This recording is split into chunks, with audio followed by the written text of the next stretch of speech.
Bienvenidos al podcast de la Iglesia Bautista Internacional, donde podrás escuchar el sermón de la semana. Si quieres conocer más de nuestra iglesia, te invitamos a visitar nuestra página web, laivi.org. Oramos que el Señor hable a tu corazón y ministre tu vida a través de este mensaje. Amén, amén. Pueden sentarse. Qué gran bendición es poder pararse aquí sabiendo que yo tengo un amigo en Cristo. Que tenemos un gran amigo en Cristo, quien ha comprado para nosotros una salvación eterna. Amén. ¿Tú crees eso? Amén.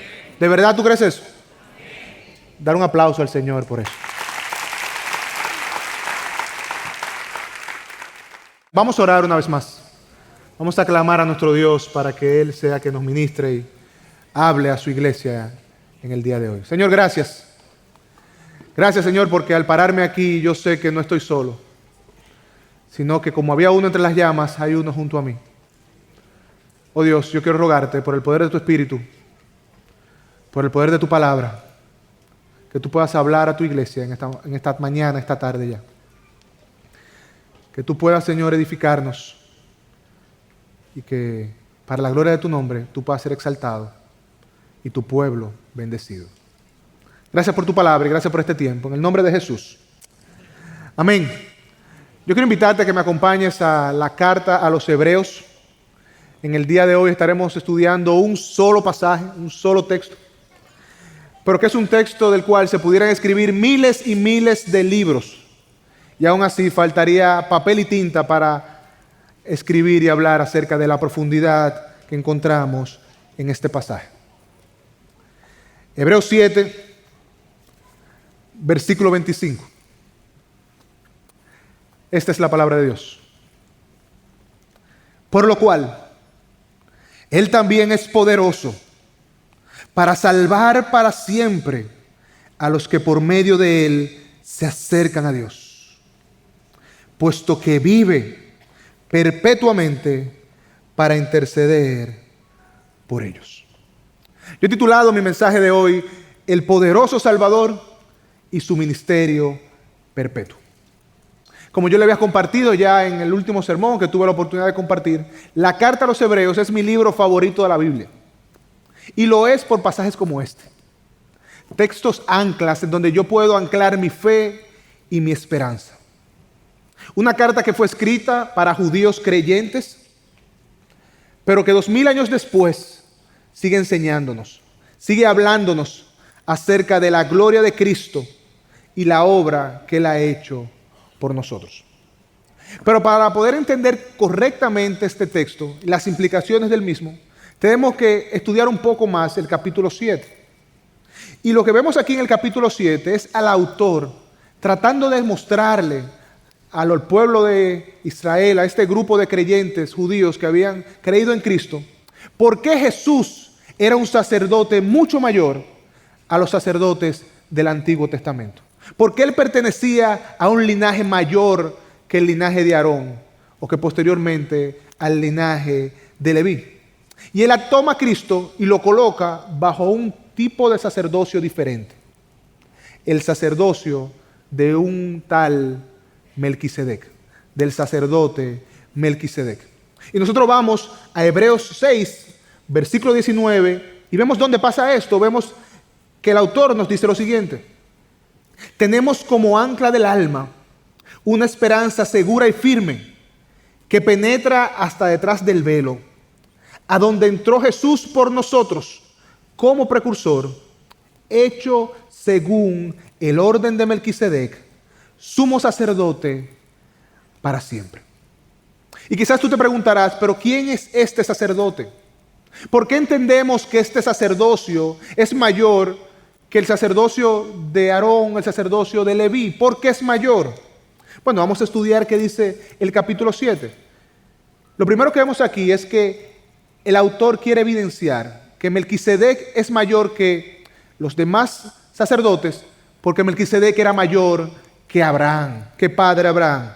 Versículo 1, capítulo 7.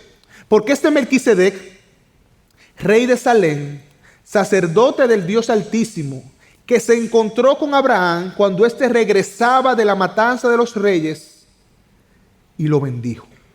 Y Abraham le entregó el diezmo de todos los despojos. Abraham tiene una batalla, él gana esta batalla y se encuentra con este sacerdote Melquisedec. ¿Y qué hace? Él le entrega el diezmo y Melquisedec lo bendice. Y los versos ahora, del 6 al 10, el autor quiere evidenciar, mira, este Melquisedec es más grande que Leví. ¿Por qué? Porque él bendijo a Abraham. Y literalmente, y lo voy a parafrasear para no cansarles con esto porque no podemos perder aquí. El autor literalmente dice lo siguiente: Abraham es mayor que Leví, correcto. Melquisedec es mayor que Abraham. Por consiguiente, Melquisedec es mayor que Leví. Por esta razón, y dice el versículo 7, sin discusión alguna, el menor es bendecido por el mayor. El autor prueba aquí que este Melquisedec, este linaje de Melquisedec, es mayor que el linaje de los sacerdotes anteriores. Pero nos seguimos preguntando, ¿cuáles eran las características de este sacerdocio? ¿Por qué había que colocar a Cristo debajo de este sacerdocio? Sigamos leyendo el versículo 2. El nombre Melquisedec significa rey de justicia y luego también rey de Salem, esto es, rey de paz. Sin tener padre ni madre y sin genealogía, no teniendo principio de días ni fin de vida, siendo semejante al Hijo de Dios, permanece sacerdote a perpetuidad. El linaje de Cristo, este Melquisedec, es uno que no tiene genealogía, es eterno, se hace llamar rey de justicia, se hace llamar rey de paz. Y muchos se preguntarán y se han preguntado, ¿es este Melquisedec una teofonía, una aparición de Jesús en el Antiguo Testamento? Aunque algunos creemos que sí, otros entienden que es un tipo de Cristo. Lo que podemos concluir es que ya sea Cristo o un tipo de Cristo, este linaje de Melquisedec es sin duda alguna mucho mayor que el linaje de los sacerdotes del Antiguo Testamento. Ahora, tú te preguntarás, ¿y por qué esto es importante? Recordemos que la función del sumo sacerdote en el Antiguo Testamento era representar al pueblo delante de Dios. Ellos debían presentar sacrificios año a año por sus pecados y por los pecados del pueblo. Pero estos hombres eran finitos, eran limitados, sus funciones tenían fecha de caducidad. Ellos no podían ser nuestros representantes para siempre. ¿Por qué? Bueno, versículo 23. Los sacerdotes anteriores eran más numerosos porque la muerte les impedía continuar.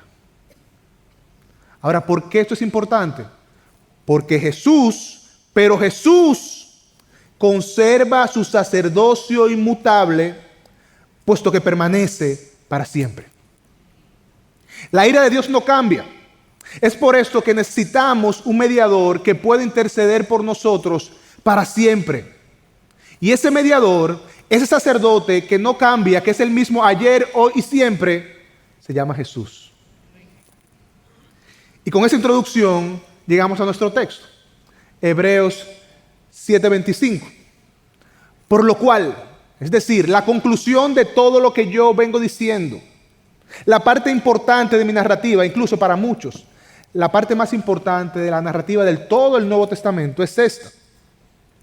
Él también es poderoso para salvar para siempre a los que por medio de Él se acercan a Dios, puesto que vive perpetuamente para interceder por ellos. Y a la luz de este texto, yo quiero que veamos 3 puntos que salen solos del texto, que podamos verlo en el día de hoy. El primero, Jesús es poderoso para salvar, pero para salvar para siempre.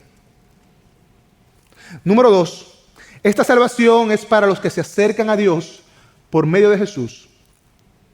Y número 3, Él vive para interceder por nosotros. Punto número 1, Jesús es poderoso para salvar para siempre. Para poder entender esta enseñanza, para poder entender esta verdad, para poder saborearla correctamente, hay algo que nosotros tenemos que entender primero. Y es que tú y yo necesitamos ser salvados. Tú y yo nos encontramos en una condición de peligro en la cual no podemos libertarnos a nosotros mismos. Nosotros estamos en el mar, por así decirlo, a miles de kilómetros de la costa, sin un flotador y sin un remo. Estamos ahí ahogándonos. Y necesitamos que alguien capaz pueda extender su mano y sacarnos del agua donde estamos. Pero no solo del agua, porque si fuera agua estaría bien. Pueda sacarnos de hacia donde nosotros nos dirigimos, que es hacia el infierno mismo, donde merecemos estar, apartados de Dios eternamente. Si yo no entiendo esta verdad, este concepto de que Jesús es poderoso para salvar, va a terminar siendo un concepto o una idea muy bonita simplemente. Pero para yo poder ver los colores de esto, yo necesito entender en mi corazón, yo soy un pecador que necesito ser salvado. Yo necesito ser salvado. Si una parte de mí todavía entiende, bueno, pero es que yo no soy tan malo. Yo soy un hombre bueno. Yo soy un buen padre. Yo hago lo que me toca. Yo soy un buen hijo. Yo honro a mi padre y a mi madre. Es más, yo soy un buen esposo. Esa mujer pelea muchísimo y yo sigo aquí, fiel. Yo nunca le he sido infiel a mi esposa. No, yo soy un hombre correcto. Incluso, yo soy un buen ciudadano. Yo pago mis impuestos. Yo no me voy en rojo en los semáforos, no hablo por los celulares. ¿Sabe qué? Todo eso está muy bien. Todo eso está muy bien. Pero aún esas cosas están teñidas por nuestro pecado. Tú y yo somos pecadores. El apóstol Pablo, cuando le escribe a los romanos, en Romanos 3:10 dice, no hay justo ni aun uno. No hay quien entienda. No hay quien haga lo bueno. Todos se desviaron. A una se hicieron inútiles. No hay quien haga lo bueno. No hay ni siquiera uno. Todos nosotros necesitamos ser salvados. Hace unas semanas veía un video del pastor R.C. Sproul, del difunto R.C. Sproul, que él hablaba de esta idea de que al final de los tiempos, luego de pasar el juicio delante de Dios, va a haber dos tipos de personas en el infierno. Él decía, van a estar los que crujen, que van a estar ahí, yo no merezco estar aquí, yo obré correctamente, yo hasta serví al Señor en la iglesia, yo hacía lo bueno. Y van a estar los que lloran. Y él decía, si al final de mi vida me toca estar ahí, yo voy a actuar de la manera siguiente. Y quiero citarlo, lo que R.C. Sproul dice. Cito, una cosa sé con certeza, si eso pasa, si me he engañado todos estos años, y si soy uno de los que dice, Señor, Señor, no hice esto o aquello, y Él me mira y dice, por favor retírate, no te conozco, y me envía al infierno, algo que te puedo asegurar es que seré un llorón y no uno que cruje. Porque si sé algo de teología, yo sé que si me envía al infierno esta noche, no podría levantar queja alguno contra Él.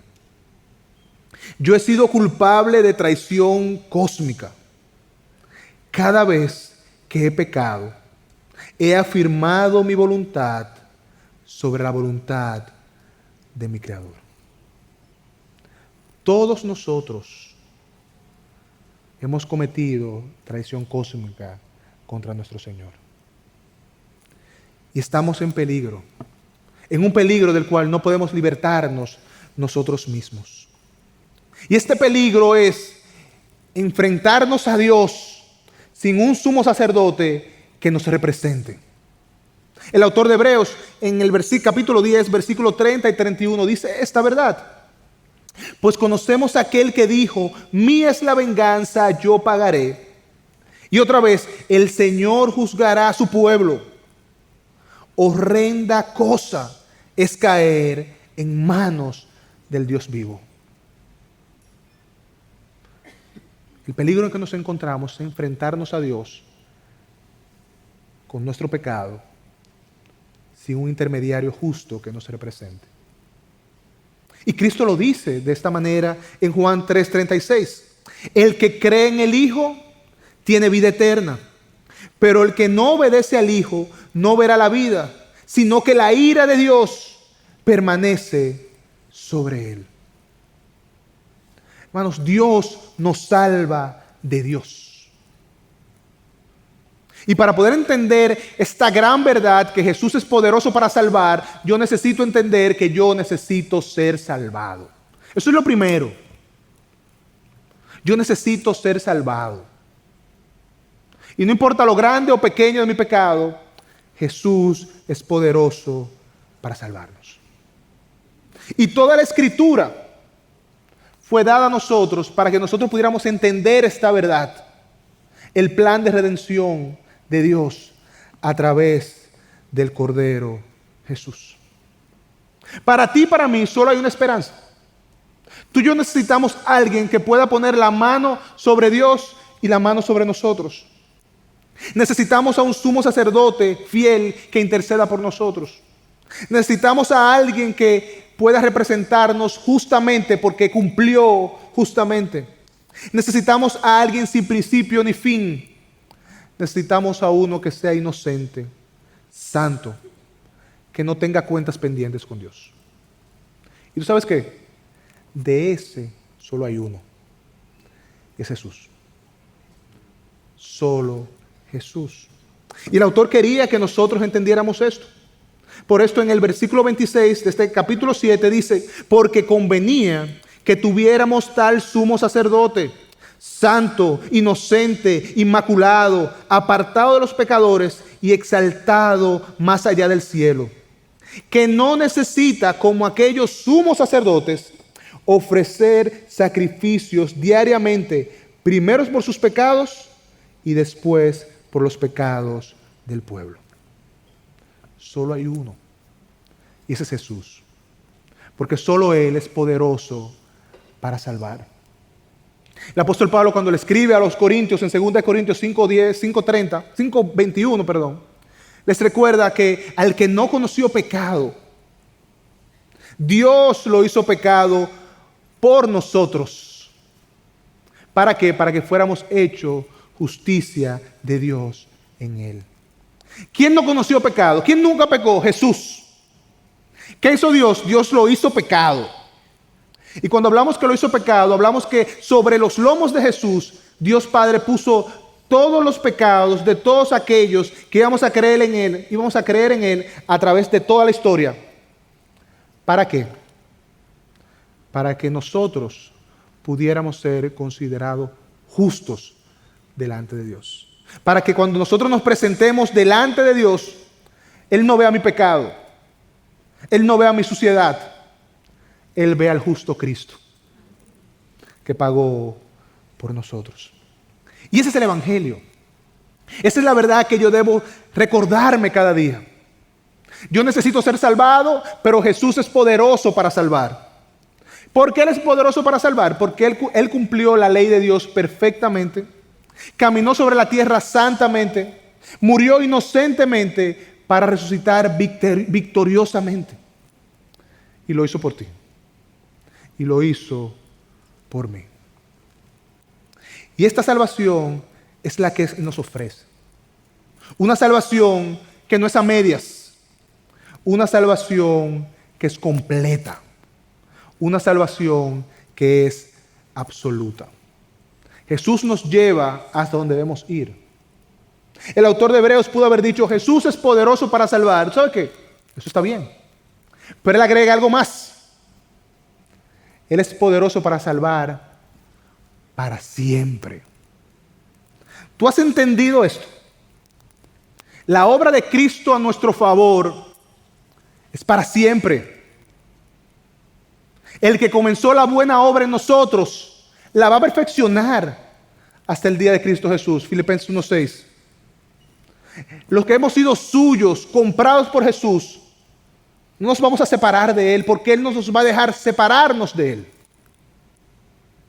El príncipe de los predicadores, Charles Spurgeon, hablando de esta idea de que el creyente, el cristiano, puede separarse de Dios, dice lo siguiente: ¿suponen que alguna vez Jesús permitirá que un cristiano se pierda? Donde quiera que vaya, siempre espero llevar mi sincera protesta contra la doctrina más acusada de la apostasía y la muerte de un santo.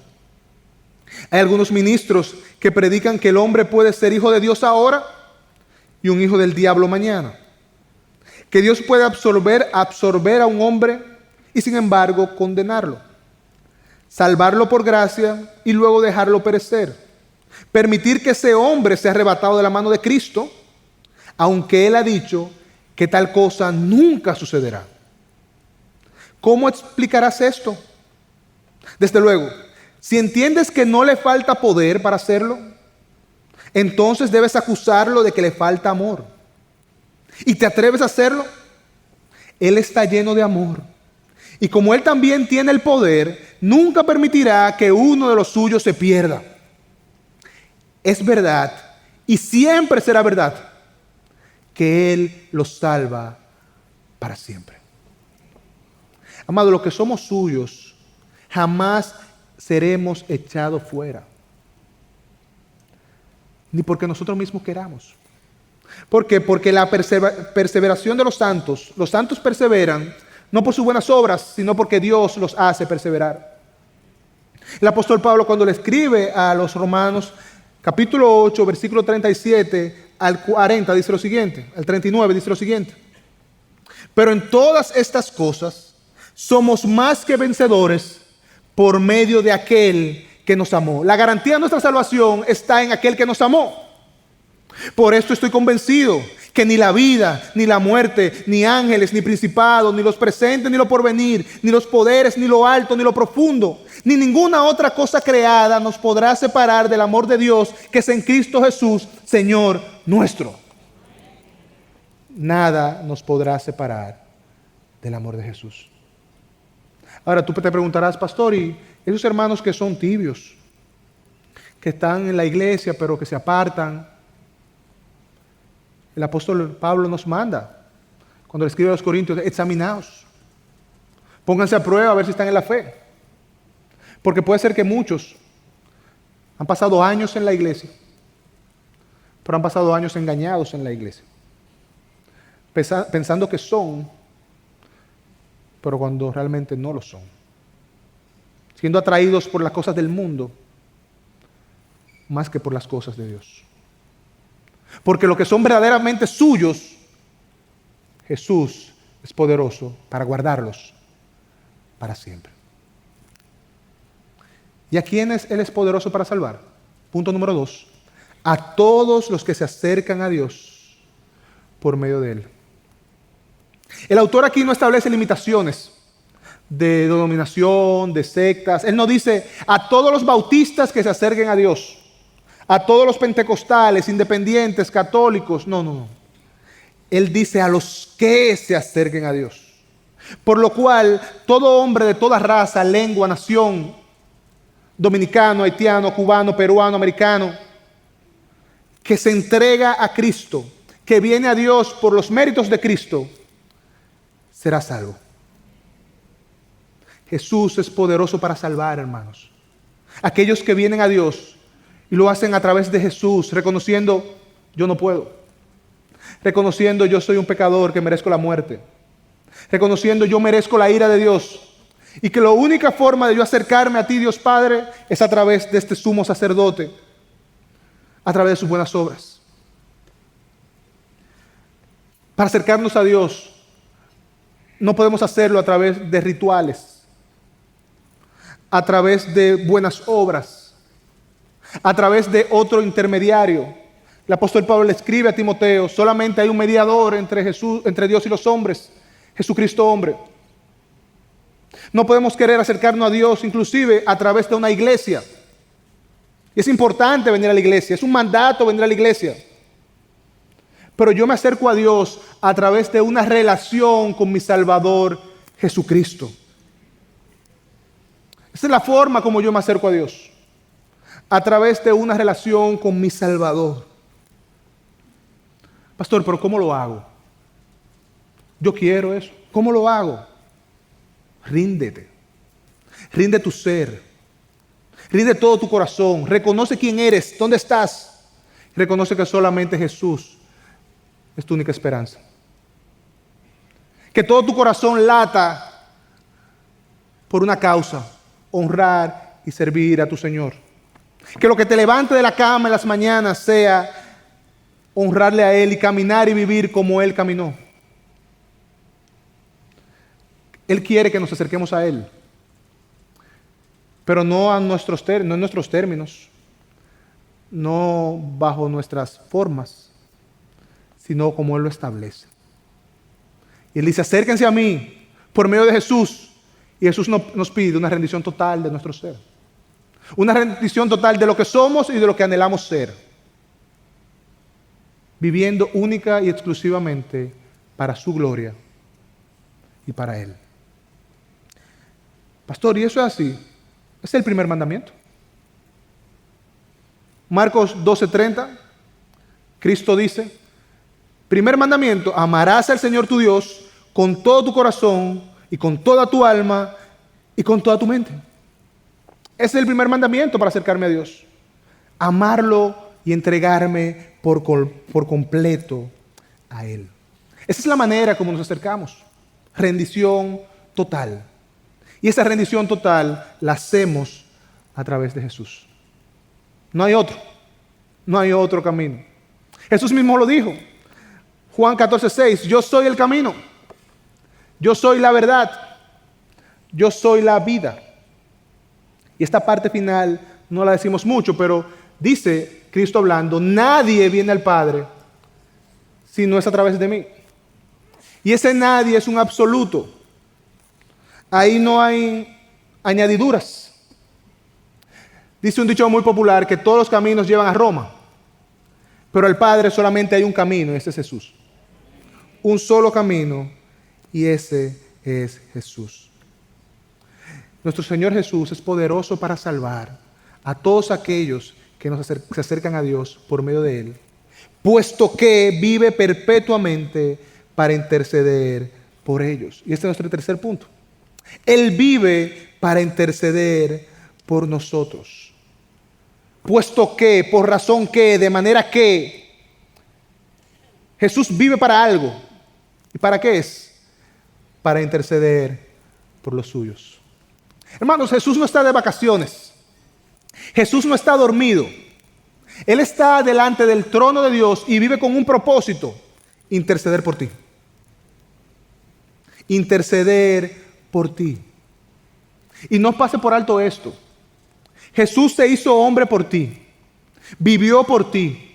Murió por ti. Resucitó por ti. Ascendió por ti. Y ahora vive para servirte a ti.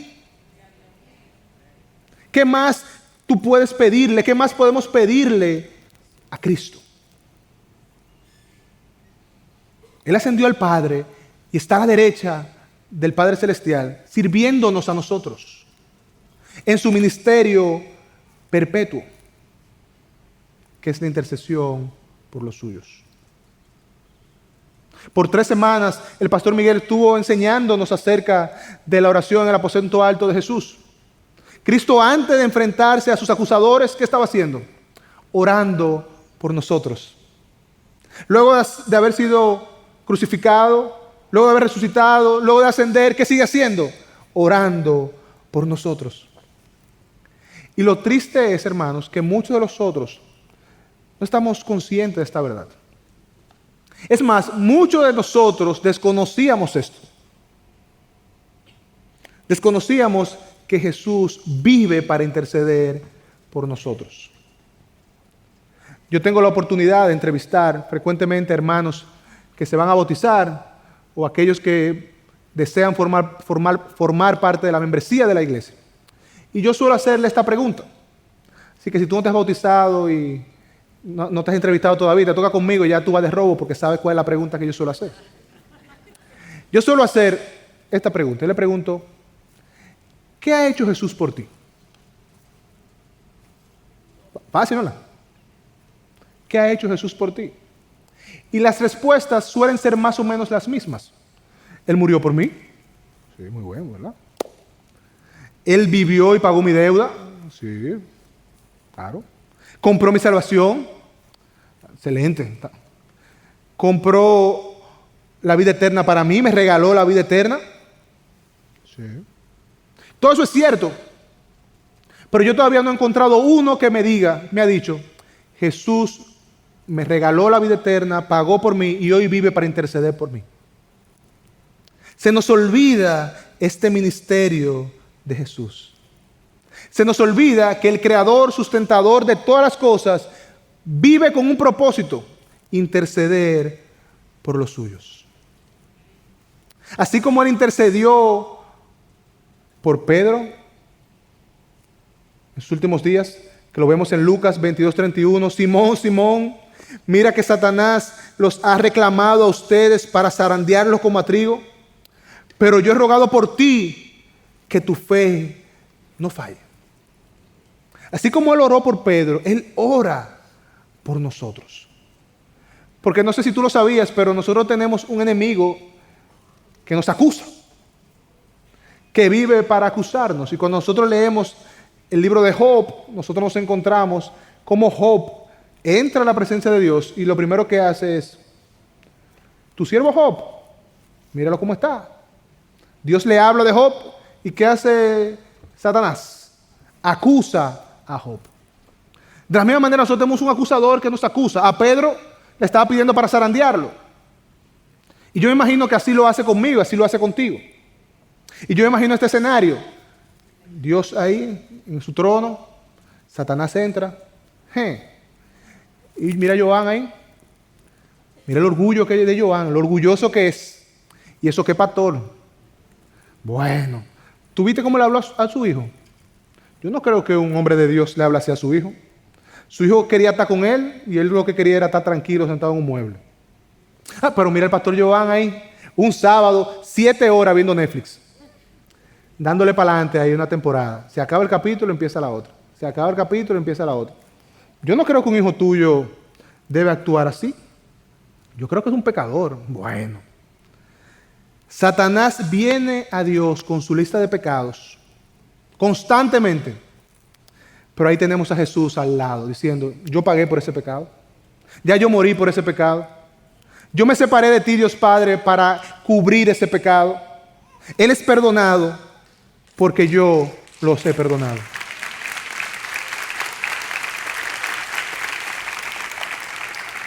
Cada vez que una acusación pueda presentarse ante Dios, abogado tenemos para nuestra defensa. Ninguna acusación puede sostenerse, ya que el abogado que nos defiende es el mismo que se entregó como sacrificio y pago por nosotros. Y el apóstol Juan quería que nosotros conociéramos esta verdad. Es por eso que cuando él escribe su primera carta, capítulo 2, versículo 1, él le escribe como un buen pastor, como un padre preocupado, escribe lo siguiente: hijitos míos, les escribo estas cosas para que no pequen. Y si pecan, si alguien peca, tenemos abogado para con el Padre, a Jesucristo el justo. Esta no es una licencia para pecar aquí. Incluso cuando vemos cómo empieza el verso, él empieza, yo le escribo con un motivo, que no pequen. Si ustedes han conocido el perdón de Jesús, si han conocido lo que es su obra por nosotros, ustedes están llamados a no pecar. Pero si pecan, y como él sabía que íbamos a pecar, recuerden que un abogado tenemos por nosotros. Alguien que vive para interceder por nosotros. Y cuando hablamos de interceder, es una persona que está en medio, hablando en favor de una a la otra. Y así nosotros tenemos a Jesús, intercediendo a nuestro favor perpetuamente. Y quizá algunos se preguntarán, ¿el sacrificio de Jesús no fue completo en la cruz? Su vida perfecta ¿No valió lo suficiente que Él tiene que interceder por nosotros perpetuamente? Dan Orlott, el autor del libro Manso y Humilde, da una respuesta que yo quiero leerla porque yo no pude haberlo dicho mejor. Él dice, la respuesta a esta pregunta es que la intercesión adjudica lo que la expiación logró. La actual intercesión celestial de Cristo a nuestro favor es un reflejo de la plenitud, la victoria y la integridad de su obra terrenal, no un reflejo de que algo le falte. La expiación logró nuestra salvación. La intercesión es la propiciación momento a momento de esa obra expiatoria. En el pasado, Jesús hizo aquello de lo que ahora habla. En el presente, Jesús habla de lo que ya hizo. El apóstol Pablo no pudo haberlo dicho mejor. En Romanos 8, 34 y 33 y 34. ¿Quién acusará a los escogidos de Dios? ¿Se han hecho esa pregunta? ¿Hay alguien que pueda acusarnos? ¿Quién acusará a los escogidos de Dios? Dios es el que justifica. ¿Quién es el que condena? Jesús es el que murió. Si más aún, el que resucitó, el que además está a la diestra de Dios, el que también intercede por nosotros. No se puede decir con mayor claridad. Jesús intercede por nosotros diariamente, hablando de lo que hizo por nosotros. Spurgeon tiene una cita relacionada a esto que quisiera compartir con ustedes. Yo quiero citar a Spurgeon, no una cita de él, porque él es que lo dice. Mientras que Cristo, por su muerte, proveyó todo lo que era necesario para tu salvación, Él por su vida aplica la propiciación que Él hizo en su muerte. Él vive con el propósito de ver que te traigan a casa y disfrutes de todos estos benditos dones y privilegios que Él compró en el madero cuando murió en tu lugar. Es por eso que los cristianos podemos buscar la ayuda de Dios en cada momento de nuestras vidas, porque Jesús vive para interceder por nosotros. Piensa por un segundo esto, y tú puedes quizás cerrar tus ojos ahí, hacerlo personal para ti. En medio de tu dolor, en medio de tu aflicción, Cristo está intercediendo por ti. En medio de tus momentos de depresión, cuando estás ahí en la cama que no te quieres parar, Jesús está intercediendo por ti.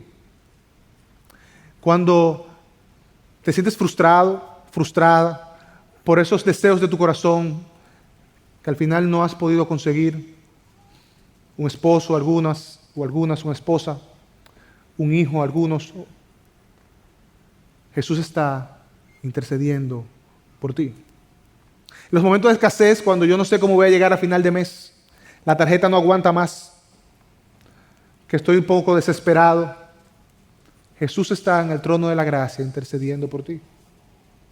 En los momentos de incertidumbre, esta semana hablaba con una pareja que tiene por 3 semanas esperando un resultado de una prueba que le hicieron a su hijo. Por 3 semanas no llegaban, incertidumbre, ¿qué será? ¿Será positivo? ¿No será positivo? Yo le decía, hermano, en medio de tu incertidumbre, recuerda que Jesús está intercediendo por ti. En los momentos de tentación, cuando me veo tentado a pecar, cuando yo deseo algo que sé que deshonra a mi Dios, yo debo recordar que el sumo sacerdote Jesús está ahí intercediendo por mí. Mis momentos de alegría, mis momentos de bonanza, Cristo está ahí, delante del trono de Dios, intercediendo por nosotros. En todo momento Él está intercediendo por nosotros. Y esta verdad debe cambiar la forma como yo vivo. Debe cambiar la forma como yo me enfrento a la vida diariamente. Si yo viera a Jesús delante de mí orando, usted puede estar seguro que yo no le tendría temor a 1 millón de enemigos. Yo no tendría incertidumbre no fuera un incrédulo, porque yo lo viera orando por mí. Pero la distancia no cambia lo que Él está haciendo. Aunque yo no lo pueda ver, Él está orando por mí. Hermanos, la oración de los hermanos es importante. Yo necesito hermanos orando por mí. Yo necesito hermanos que estén diariamente delante del trono de la gracia intercediendo por mis pecados. Pero yo tengo a uno que es todopoderoso, que es santo, que tiene acceso al Padre, que dice que vive con un propósito, que es orar e interceder por mí. Pastor, pero es que nosotros somos demasiado. ¿Cómo Jesús puede enfocarse en mí directamente? Porque Él es Dios. Y Él diariamente está ahí delante del trono de Dios, orando y clamando por mí. Pero ¿hasta cuándo será esto? Tú quizás podrás preguntarte, ¿hasta cuándo Jesús estará orando por nosotros? El texto lo dice, perpetuamente, puesto que Él vive para interceder por ellos perpetuamente. ¿Tú entiendes el concepto de perpetuo? En el original, esta palabra perpetuo significa amplitud, plenitud, duración sin fin. Es algo que no para, que no descansa, que no toma un break. De esa manera está Jesús obrando por nosotros. Y tú te preguntarás, ¿tan malos somos que Jesús no se puede coger un descanso? ¿Tan grande es nuestra maldad que Él no puede tomar un break por nosotros? Aquellos que conocemos nuestros corazones entendemos. Nosotros somos pecadores perpetuos. Por tanto, necesitamos un intercesor perpetuo que esté velando por nosotros constantemente. Quiero terminar compartiendo una cita o una historia que probablemente muchos de ustedes ya la han escuchado anteriormente. Pero cuando la leí entendí que era una buena forma de cerrar este mensaje. Durante la Guerra Civil de los Estados Unidos, había un joven, un soldado de la Unión, que había perdido en batalla a su padre y a su hermano. Él decide ir a Washington a pedir que le permitan dejar la milicia y poder regresar a casa para poder estar con su madre y su hermana. Él va a Washington, habla con los generales, habla con personas de influencia. Él pide una reunión con el presidente Lincoln para ver si podían concederle esta petición y al final no logra nada. Cuenta la historia que él se sentó fuera de la Casa Blanca en un banco que había y llega este joven, un joven llamado Tad, y le dice, joven soldado, usted se ve muy infeliz. ¿Qué le pasa? El soldado le cuenta la historia, le cuenta lo que está viviendo, cómo nadie le ayuda. El joven lo toma de la mano, lo condujo a través de la puerta trasera de la Casa Blanca, pasa a la seguridad y llega a la oficina del presidente. El presidente Lincoln mira hacia arriba y le pregunta, ¿qué puedo hacer por ti, Tad? El joven Tad le dice, papá, este soldado necesita hablar contigo. Jesús es ese hijo que diariamente, hasta que terminen los tiempos, estará delante del Padre intercediendo por nosotros, trayéndote al Padre para que puedas llevar ante Él tus necesidades, abriéndote camino para que tus oraciones sean escuchadas, hablando a tu favor cuando caes y crees que no puedes levantarte, defendiéndote cuando eres acusado, rogando por ti para que tu fe no falte. Hermanos, este texto que leímos hoy es uno de esos textos anclas en lo cual nosotros podemos y debemos cimentar nuestra fe. Sin embargo, en un grupo como este, probablemente en aquellos que nos están viendo o nos verán. Hay personas que no se han rendido completamente a Jesús todavía, que siguen queriendo ganarse su salvación a través de buenas obras, que quieren seguir tratando de llegar a Dios por otros caminos que no es Cristo. Y yo quiero rogarte, mi querido amigo, mi querida amiga, que si tú estás aquí en el día de hoy y has escuchado la palabra de Dios, no endurezcas tu corazón. Si has escuchado la palabra de Dios, tú sabes que solo hay un camino. Solo hay un sacerdote digno, inocente, capaz de darte acceso al Padre. Y ese es Jesús. Tú no puedes. Deja de estar peleando con Dios. Las cosas de este mundo no se comparan con vivir en plenitud para la gloria de Dios. Tú y yo, yo también. Los pastores de esta iglesia también. Todos nosotros hemos cometido pecado cósmico contra Dios.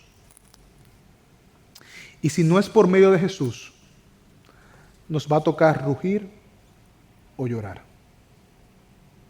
Pero un día escucharemos al Padre Celestial decir: por favor, retírate, no te conozco. Si tú has escuchado la palabra de Dios en el día de hoy, yo quiero rogarte en el amor de Cristo, abandona tus malos caminos. Busca al Señor mientras Él pueda ser hallado. Arrepiéntete y ven a Dios a través de Jesús. Y Él promete estar contigo y estar por ti todos los días de tu vida. Si tú eres uno de aquellos que es creyente, pero todavía sigue como batallando, queriendo disfrutar las cosas del mundo, hermanos, este pasaje del día de hoy debe hacerte recordar que tu Salvador es digno de que tú renuncies a todo, de que no hay nada que pueda llenar tu corazón que Él mismo. Si tú eres de los suyos, recuerda, hermano mío, que ante el trono celestial tenemos un sumo sacerdote que intercede por nosotros. Al gran sacerdote Jesús, que por siempre vivirá. Y por su muerte, por su amor, nosotros podemos tener esperanza. En Él estamos anclados y en Él podemos vivir. ¿Por qué? Porque mientras Él en su trono esté, nadie de Él nos apartará. Si tú has entendido esta verdad, vive acorde a ella. Y que tú puedas disfrutar de Él hasta que Él venga por nosotros o nosotros vayamos a Él. Vamos a orar. Padre, gracias. Gracias por recordarnos en el día de hoy que tenemos a un gran sumo sacerdote, a Cristo Jesús. Aquel santo Cordero, inocente, que vivió perfectamente, murió en la cruz por mí, resucitó por mí y ahora vive para interceder por mí, para guardarme sin caída hasta que Él venga por nosotros. Oh Señor, gracias, porque en ti hay esperanza. Gracias, Señor, porque tú has tenido misericordia de nosotros y hoy nos permite conocer más de ti. Yo quiero rogarte, Dios, que tu pueblo que se reúne aquí pueda atesorar tu palabra y vivir para tu gloria, para el bien de sus almas y para la expansión de tu reino. En el nombre de Jesús. Amén. Amén. Amén. Y antes de irme, antes de cerrar, es probable, como decía, en esta población hay alguno que no conoce a Jesús, que está consciente hoy de que por sus buenas obras no puede ganar el favor de Dios, que necesita a Cristo como este único camino para llegar a Él. para llegar al Padre. Si tú eres uno de ellos, yo quiero pedirte que ahora todos cerremos nuestros ojos. Y si tú eres uno de ellos, ahí donde estás, yo quiero guiarte en una oración. Una oración que tú vas a hacer entre tú y Dios, pidiéndole perdón por tus pecados, reconociendo que tú no puedes por ti mismo, que necesitas esperanza, y esa esperanza solamente la da Cristo. Señor Dios, hoy yo reconozco que soy un pecador, que he cometido pecado cósmico contra ti. Yo reconozco, Señor, que mis buenas obras no pueden comprar mi favor,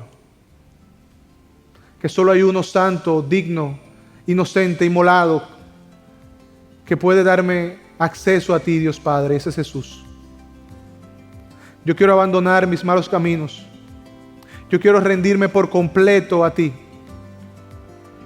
de forma tal que hoy deje de ser tu enemigo y pase a ser tu hijo. Oh Señor, perdóname y gracias, porque el Salvador que tengo en Jesús no es uno que terminó una obra y me dejó en el camino, sino uno que ha prometido interceder por mí todos los días hasta el fin del mundo. Oh Señor, yo hago esta oración con fe, sabiendo que tú lo has revelado en tu palabra y que tu palabra es verdad. Gracias, Cristo. En tu nombre oramos. Amén y amén. El Señor les bendiga, hermanos.